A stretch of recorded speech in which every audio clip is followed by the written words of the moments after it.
Vamos agora à última, mais importante objeção, que é a objeção do círculo linguístico. A objeção à teoria correspondencial. A objeção do círculo linguístico é a mais trabalhosa, uma vez que nos força a entrar no tradicional problema filosófico da percepção. Então, eis o que um filósofo como Davidson diria: proposições ou cognições, crenças, só podem ser comparadas com proposições, cognições e crenças. E mesmo que comparemos conteúdos hipotéticos com conteúdos evidenciais, permanecemos aprisionados sempre dentro da linguagem, ou do pensamento, ou da crença. A correspondência com o fato real, externo, é, por conseguinte, impossível. Heyer, seguindo Maurice Schlick, apresentou uma famosa resposta de senso comum a essa objeção. Eis o que Heyer escreveu: nós rompemos o círculo usando os nossos sentidos. Ao fazer as observações reais com as quais aceitamos um enunciado e rejeitamos outro. Claro que usamos a linguagem para descrever essas observações. Fatos não figuram no discurso, exceto como enunciados verdadeiros. Mas como poderia ser diferente? A despeito disso, o argumento de Heyer parece contradizer uma outra ideia persistente, a de que o conteúdo perceptual é um conteúdo de crença que, como tal, seria por natureza mental, o que parece dar razão ao argumento contrário. Ora, diante dessas duas possibilidades de igual valor, a minha proposta para responder ao problema é admitir uma forma de realismo direto, na qual o conteúdo de percepção tem uma espécie de face de Janus. Isso significa que há dois participantes da experiência. Eu não digo que são os mesmos. Dois participantes da experiência que são, no caso usual, fenomenalmente indistinguíveis. Primeiro, nós temos o conteúdo da sensação, que é cognitivamente dependente, interno. A ideia tem muitos nomes: ideia, representação, percepto, fenômeno, sensidata, sensação, sensa, qualia. Segundo, B, nós temos o conteúdo perceptual. Eu entendo por conteúdo aqui como, digamos, o conteúdo de uma gaveta, que são objetos externos. Não precisa ser um conteúdo interno. Conteúdo perceptual que é material, que é o material externamente existente. Cognitivamente independente da cognição. É aquilo que existe realmente fora, lá no mundo. Esse material, basicamente, pode ser propriedade, no sentido de tropos ou conjunções de tropos, digamos, um arco-íris, ou coisa assim, objetos que seriam tropos compresentes e um maço de tropos compresentes e fato. E o fato que seria a combinação dessas coisas. Por exemplo, o fato de que o livro está sobre a mesa é uma combinação de tropos, talvez um tropo relacional e dois tropos objetuais, livro e mesa. É a relação de estar sobre. Suposição.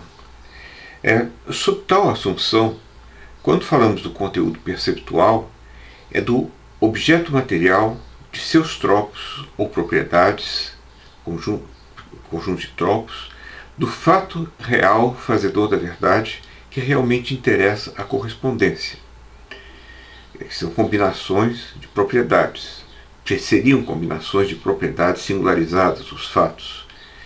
E essas propriedades seriam combinadas também de modo a formar objetos materiais, etc. Isso é o que realmente interessa, a correspondência.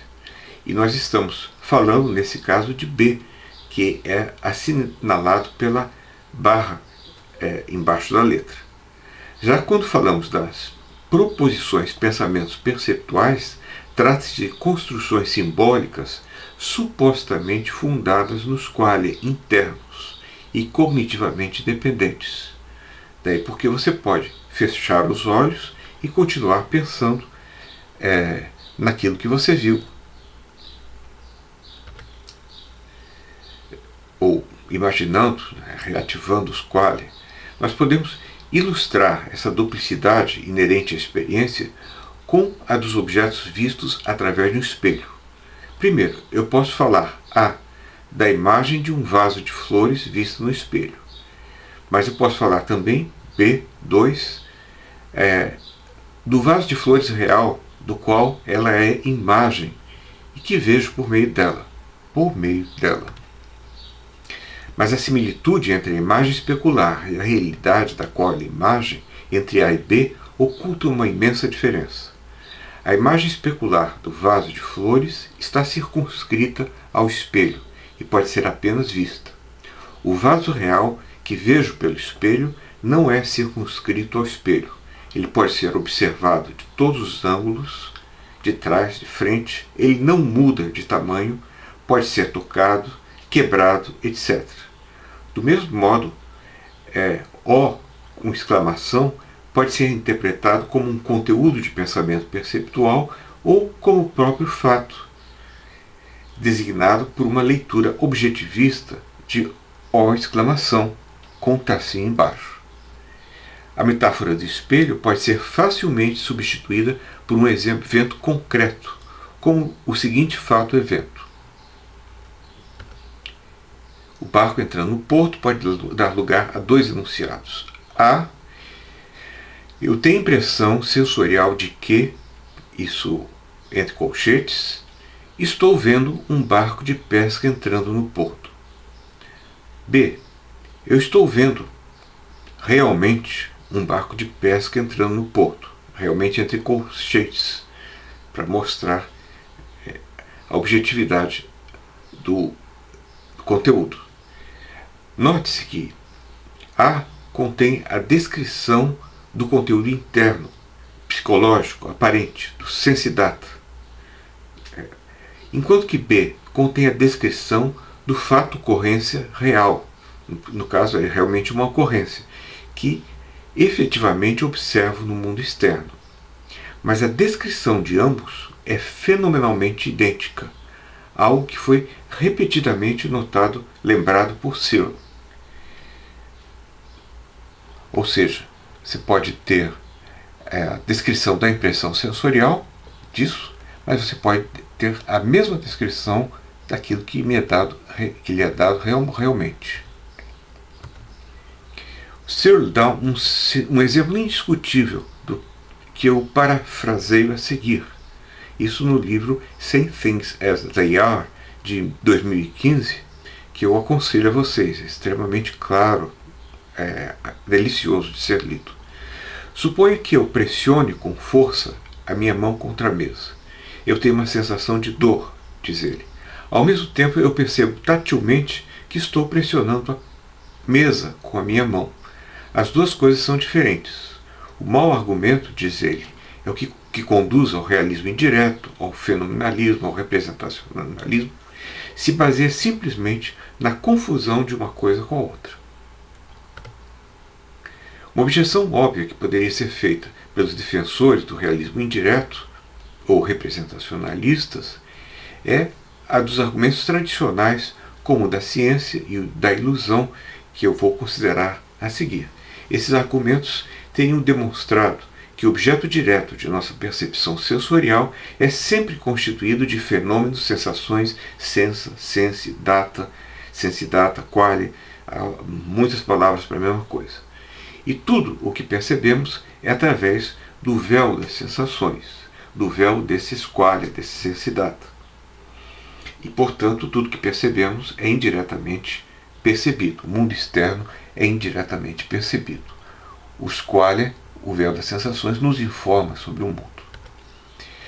Para demonstrar isso, sugeriu-se, e eu me restringo aqui a alguns pouquíssimos argumentos, que a nossa percepção é processada e experienciada no cérebro, a ele pertencendo.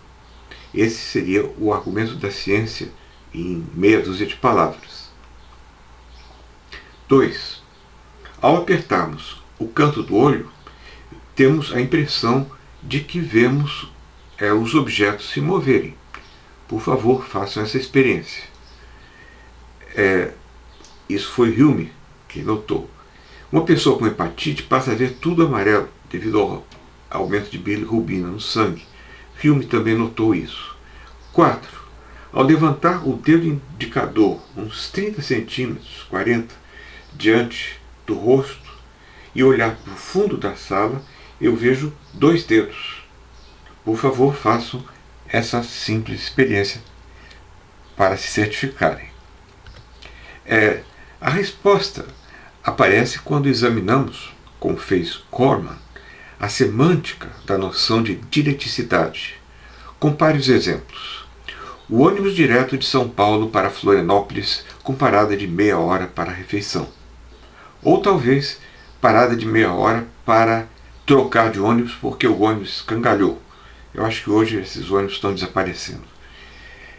2. Viagem direta de São Paulo para Nova Veneza com troca de ônibus em Criciúma. Aí é indireta. Agora, a bala atingiu diretamente a vítima atravessando a vidraça. Depois de atravessar a vidraça. Ora, mas continua sendo direta. A vidraça aí não conta. Assim como não conta a parada do ônibus ou a troca do ônibus que escangalhou. Ora, mas quando eu digo a bala atingiu indiretamente a vítima após ricochetear na parede, aqui eu prefiro dizer que é indireto. Ora, então o fato de ser direto não impede que hajam elementos intermediários que não contam. Ou seja, a presença de elementos intermediários não precisa ser considerada suficiente para tornar uma relação indireta. Considere agora, tendo isso em mente, as frases correspondentes ao que se dá nos exemplos 1 e 4. Eu percebo diretamente o objeto por meio da ativação de células retinais, produzindo estímulos neuronais que o projetam na área 5.1 do córtex occipital, sendo então integradas e interpretadas por outras células, outros conjuntos de células. Ora, eu posso perfeitamente dizer que é uma percepção direta. Os qualia provavelmente são dados na região 5.1.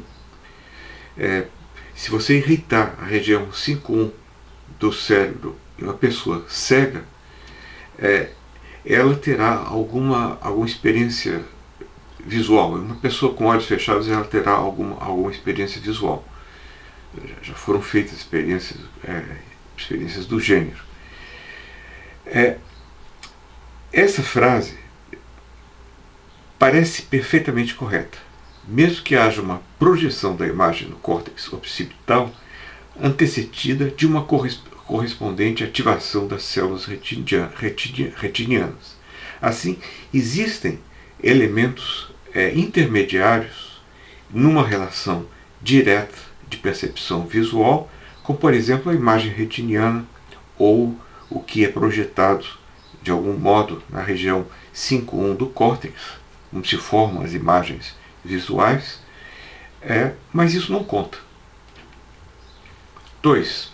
Eu percebo diretamente o objeto, mesmo apertando o canto do olho e tendo a impressão de que ele se move. A frase é perfeitamente correta na linguagem natural.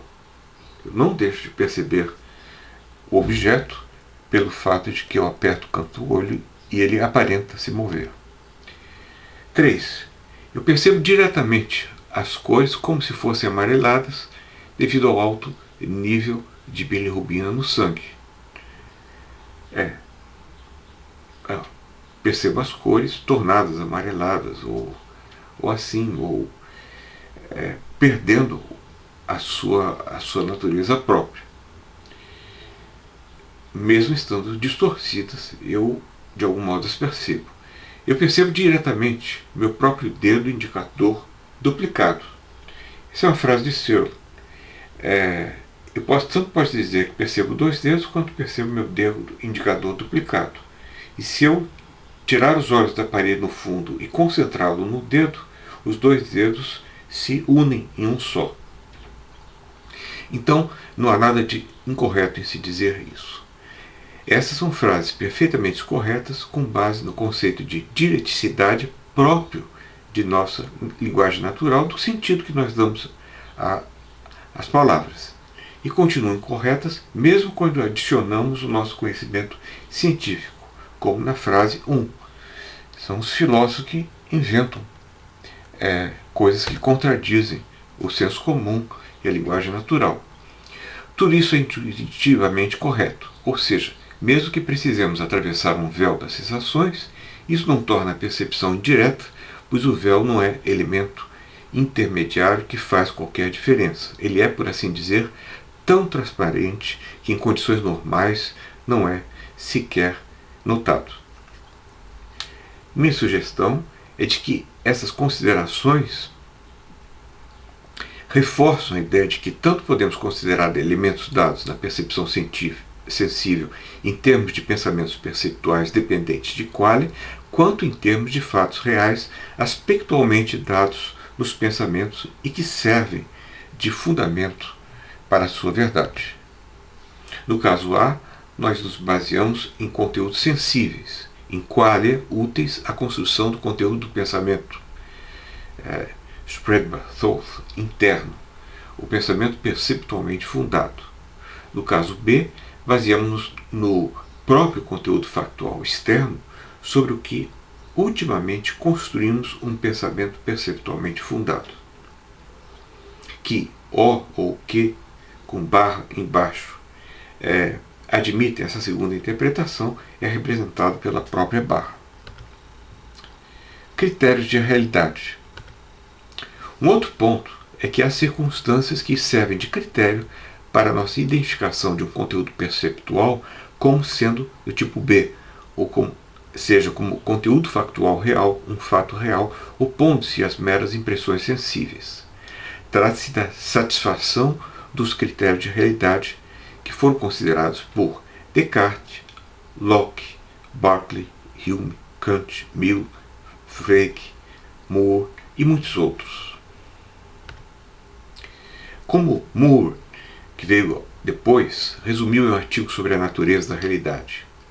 O real é algo independente da mente que é verificável por outros, continuamente conectado com outras coisas e desse modo tem certas causas, efeitos e acompanhamentos. Eu diria que apresenta regularidades com o mais alto grau de realidade, a mais alta intensidade. Podemos resumir tais critérios. Os critérios apresentados por Moore foram tirados desses senhores aí, Locke, Berkeley, Hume, Kant, Mill. É só ler o que eles escreveram. Nós podemos resumir tais critérios dizendo que normalmente temos um conteúdo material externo, objeto, propriedade, fato, apto a servir de fazedor de verdade na relação correspondencial, quando ele satisfaz conjuntamente os critérios de realidade que se resumem em, primeiro, máxima intensidade sensorial. Esse objeto aqui tem máxima intensidade sensorial para mim. Opa! Não preciso molhar o computador. Mas quando essas condições são conjuntamente satisfeitas, isso é suficiente para identificarmos um conteúdo perceptual dado, como pertencendo ao caso B. ou seja, como a apresentação aspectual de um fato externo como sendo determinante último da correspondência.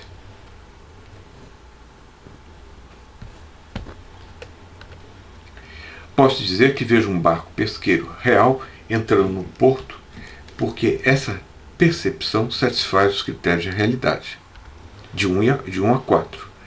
Mesmo em um cenário cético, sendo esses critérios todos satisfeitos, a pessoa continuaria a poder afirmar a realidade factual externa daquilo que está tendo experiência ou que experienciou.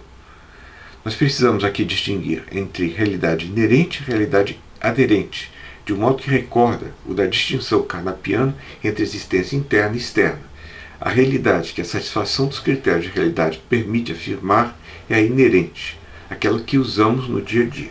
Os critérios para a admissão da realidade aderente são coerenciais e muito diversos. Esse é um ponto que não podemos desenvolver aqui. A distinção entre a atribuição inerente e aderente de realidade é necessária, pois, mesmo que, em um outro sentido, a atribuição de realidade relativa ao cenário cético, as pessoas sejam, digamos, apenas cérebros em cubas, cujos inputs e outputs sejam produzidos por um supercomputador no planeta Ômega, as suas supostas relações causais com o mundo continuarão sendo as mesmas. As suas sensações serão igualmente intensas. As suas experiências e expectativas serão certamente e intersubjetivamente confirmadas. E seu mundo ilusório continuaria a seguir as supostas leis da natureza, etc., tornando os fatos que a cercam a pessoa inerentemente reais, ainda que não aderentemente reais, ainda que não sejam reais no sentido absoluto, uma vez que são produções do mundo comparativamente real dos seres do planeta Ômega, que são reais e controlam o supercomputador. Vejam aí que há dois sentidos de realidade e que são usados e abusados pelos céticos, que não distinguem, eles não são normalmente distinguidos uns dos outros. A minha resposta ao cético se baseia na separação desses sentidos, e no capítulo 6 de meu livro Lines of Thought. O próximo ponto é